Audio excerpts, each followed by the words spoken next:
नमस्कार, मैं कमलेश कबीर आपका एक बार फिर स्वागत करता हूं इस नए एपिसोड में। आज के इस एपिसोड में हम बात करेंगे विपक्ष की। पिछले 5 दिन में अगर हम देखें तो विपक्ष को अलग अलग तरीके से 2 मौकों पर भारतीय जनता पार्टी को घेरने का मौका दिया हमारे न्यायिक व्यवस्था ने, और दोनों ही मामलों में समानता यह है कि दोनों ही ओपन एंड शट केस है। पहले वाले में नेशनल हेराल्ड के मामले में टेक्निकल जो है वो इश्यूज हो सकते हैं, लेकिन जिस तरीके से न्यायालय की जो भूमिका है वो भी बड़ी संदिग्ध नजर आती है, क्योंकि इसी न्यायालय ने उस पर सुनवाई की और सुनवाई करने के बाद में फैसले को सुरक्षित रखा। तो सवाल यह उठता है कि जब ईडी की चार्जशीट पर संज्ञान बनता ही नहीं है तो अब तक न्यायालय कर क्या रहा था? और फिर अगर फैसला यही देना था कि ईडी जो है वो संज्ञान नहीं ले सकती, तो फिर इसके लिए इतना समय क्यों लिया गया? अब दूसरा मामला आता है महुआ मोइत्रा का। तो महुआ मोइत्रा के मामले में भी कोर्ट ने, दिल्ली हाई कोर्ट ने लोकपाल के विरुद्ध जो है वो फैसला दिया है कि सीबीआई चार्जशीट दायर नहीं कर सकती, और लोकपाल को दोबारा विचार करने के लिए दिल्ली हाई कोर्ट ने आदेश जारी किया है। अब हम समझते हैं कि लोकपाल क्या होता है। तो लोकपाल और यह अधिनियम जो है वो कांग्रेस पार्टी यूपीए 2 की सरकार के द्वारा लाया गया था 2013 में, जिसके इस अधिनियम के तहत अगर हम देखते हैं 2013 के तहत तो लोकपाल की नियुक्ति की जाएगी, और लोकपाल जो है वो जिसके दायरे में सांसद भी आते हैं पार्लियामेंट के, अगर वो किसी भी भ्रष्टाचार में या अनुचित प्रभाव का, अगर रिश्वत का आरोप बनता है तो लोकपाल उसकी जांच के आदेश दे सकता है। तो अब जब हम ये कहते हैं कि ओपन एंड शट केस है, तो आखिर दिल्ली हाई कोर्ट ने सीबीआई की इस चार्जशीट पर सुनवाई करने से रोक क्यों लगा दी? अब यह मामला उठा था अक्टूबर 2023 में, और आपको पता ही होगा उसी साल अलग अलग तरीके से विपक्ष लगातार जो है वो भूमिकाएं तय कर रहा था कि किसी भी तरीके से संसद के सत्र को नहीं चलने देना, क्योंकि 2024 में लोकसभा के चुनाव होने थे। तो 2022 से कोविड के समय से आपने देखा हिंडनबर्ग के बाद में, और उस वक्त निशाने पे थे प्रधानमंत्री नरेंद्र मोदी की छवि खराब करना गौतम अडानी के बहाने। तो उसमें ही हिंडनबर्ग का देख लीजिए आप, चाहे फिर जो है वो महुआ मोइत्रा का केस देख लीजिए। तो जहां इस केस की हम बात करते हैं, तो इस केस में अक्टूबर 2023 में पहली बार 14 अक्टूबर को महुआ मोइत्रा के दोस्त, या हम कहें कि उससे भी ज्यादा बढ़कर व्यक्ति अनंत देहदराई ने सीबीआई के में एक महुआ मोइत्रा के खिलाफ शिकायत की। दोनों में मनमुटाव था, लिव इन रिलेशनशिप में रहते थे और बहुत सारी चीजें चल रही थी, और उसके बाद अनंत देहदराई को यह मामला सीबीआई के पास, या हम कहें कि शिकायत देनी पड़ी, क्योंकि दोनों के बीच में सब कुछ ठीक नहीं चल रहा था। अब ऐसी स्थिति में तय माना जा सकता है कि दोनों 4-5 साल से, या जब जितने भी समय से रिश्ते में थे, तो उनके बीच में दूरियां इतनी कम थी कि उनकी पर्सनल चीजें एक दूसरे को पता थी। 15 अक्टूबर को निशिकांत दुबे संसद में इस मुद्दे को उठाते हैं, आपको वो पता ही होगा। और 15 अक्टूबर को जब संसद में इस मुद्दे को उठाया जाता है, निशिकांत दुबे के द्वारा शिकायत की जाती है कि महुआ मोइत्रा के खिलाफ जांच होनी चाहिए, तो 17 अक्टूबर को लोकसभा सदस्य ओम बिड़ला ने एथिक्स कमेटी को यह जांच सौंप दी। अब एथिक्स कमेटी जो है वो इसकी जांच कर रही थी, तो 19 अक्टूबर को इसी एथिक्स कमेटी की जांच के दौरान 2 दिन बाद दर्शन हीरानंदानी पेश होते हैं, और दर्शन हीरानंदानी एक एफिडेविट देते हैं, और उस एफिडेविट में ये स्वीकार करते हैं कि हां, महुआ मोइत्रा ने संसद की लॉगिन आईडी और पासवर्ड उनको दिए थे, और महुआ मोइत्रा उनसे रिश्वत तो नहीं कह सकते, लेकिन गिफ्ट्स उनसे लेती थी। तो मोटिव साफ तौर से यहां नजर आता है कि महुआ मोइत्रा का क्या मोटिव रहा होगा। और फिर उसके बाद में 21 अक्टूबर को निशिकांत दुबे एक बार फिर जो है वो दावा करते हैं कि महुआ मोइत्रा, और जिस संसद लॉगिन आईडी पासवर्ड की बात की जा रही है, ये उस वक्त लॉगिन हुआ दुबई से जब महुआ मोइत्रा भारत में थी। तो ऐसा कैसे हो सकता है कि एक माननीय सांसद जो संविधान की शपथ लेता है और ये सारी चीजें जो गोपनीयता रखी जाती है जिसपे दस्तावेज होते हैं, तो इन सब के बावजूद महुआ मोइत्रा ने किसी भी मोटिव के चलते दर्शन हीरानंदानी को पासवर्ड दिया और उसने दुबई बैठे बैठे लॉगिन किया। अब पासवर्ड क्यों दिए थे ये सबको पता है, क्योंकि महुआ मोइत्रा ने लगभग जो है वो 62 क्वेश्चन प्रश्नकाल के दौरान उस वक्त पूछे थे, जिनमें सीधा कनेक्शन नौका गौतम अडानी से था। और ये इंपॉर्टेंट इसलिए हो जाता है क्योंकि मान लीजिए किसी कॉम्पिटिटर को, दर्शन हीरानंदानी की अगर हम बात करें तो दर्शन हीरानंदानी को सरकार की पॉलिसी को लेकर या गौतम अडानी को लेकर कोई जानकारी चाहिए, तो अगर कोई सांसद संसद में सवाल पूछता है तो उसका जवाब संबंधित मंत्रालय को देना पड़ता है, और वो सच्चाई और फैक्ट्स या हम कहें कि तथ्यों के साथ देना पड़ता है। और इसमें भी जो है वो ये मोटिव साफ तौर से नजर आता है। लेकिन इसके बाद जो अहम कड़ी थी वो थी 27 अक्टूबर की।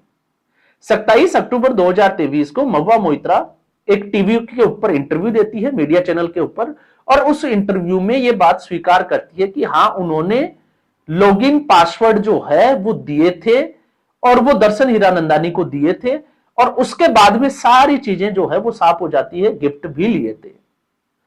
तो जब महुआ मोइत्रा ने स्वीकार कर लिया कि दर्शन हीरानंदानी को लॉगिन आईडी और पासवर्ड दिए थे, उनसे गिफ्ट्स भी लिए थे, तो यहां पर यह क्लियर हो जाता है कि उन्होंने संसद की जो गोपनीयता की जो शपथ ली थी उसको यहां पर जो है वो तोड़ा है।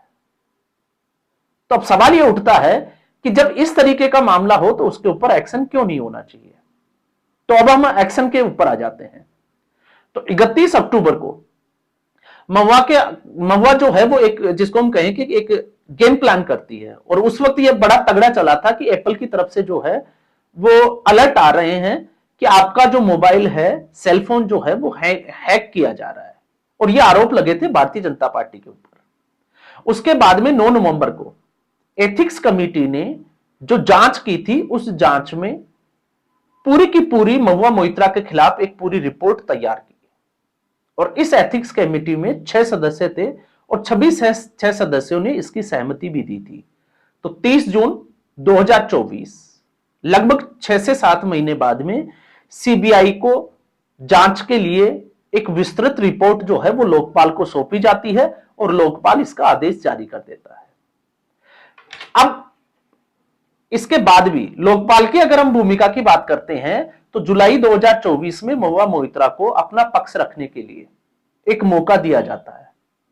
महुआ मोइत्रा जाती भी है, लेकिन वो जांच में सहयोग नहीं करती, बल्कि जो है वो लगातार बाहर आकर ये कहती थी कि उनके ऊपर जो जांच है उनकी सुनी ही नहीं जा रही है।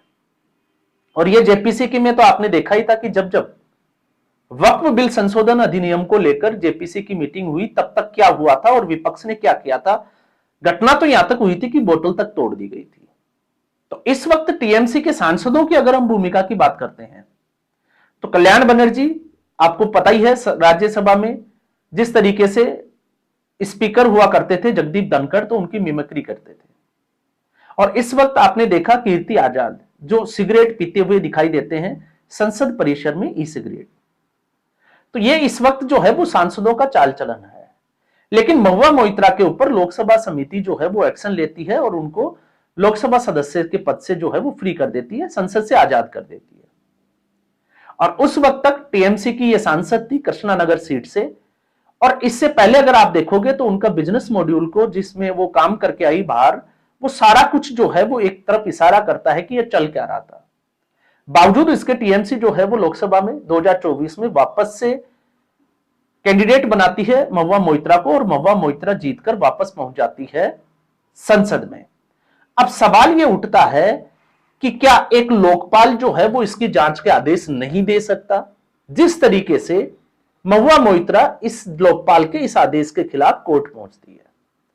तो सवाल यह उठता है कि लोकपाल होता कौन है। तो लोकपाल जो है वो कोर्ट का रिटायर्ड जज होता है जिसको नॉलेज होता है।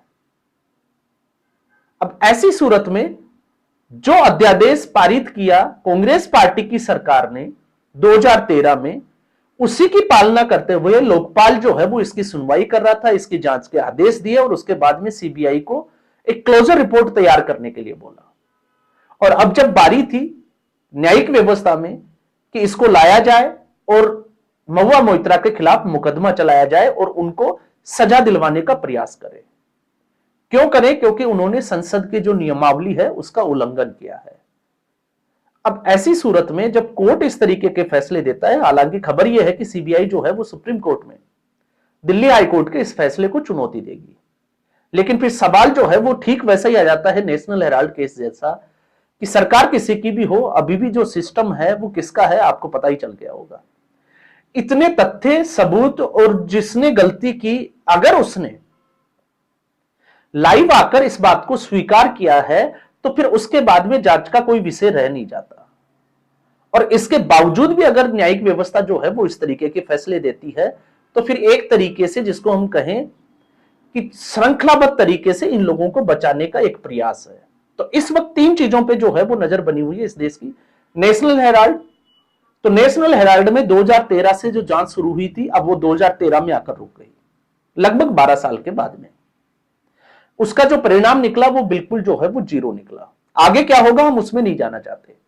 उसके बाद में जो लैंड फॉर जॉब्स का जो मामला था लालू प्रसाद यादव का, तो इस वक्त लालू प्रसाद यादव का लगातार जो है वो तारीख पर तारीख दी जा रही है।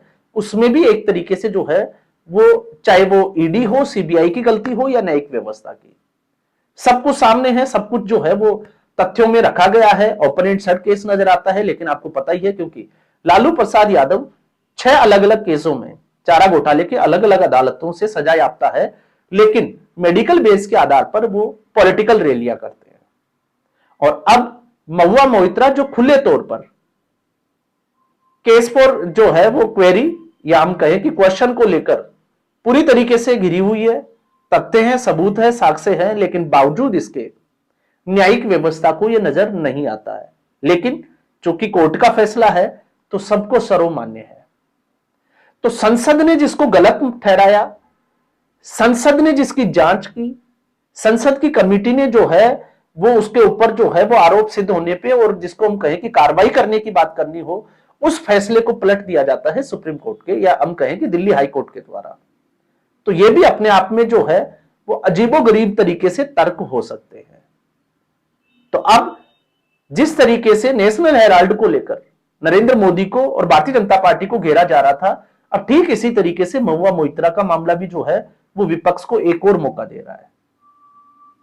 तो आज के एपिसोड में बस इतना ही। उम्मीद करूंगा वीडियो एपिसोड आपको पसंद आया होगा। वीडियो को लाइक करें, शेयर करें, चैनल जरूर सब्सक्राइब करें। धन्यवाद।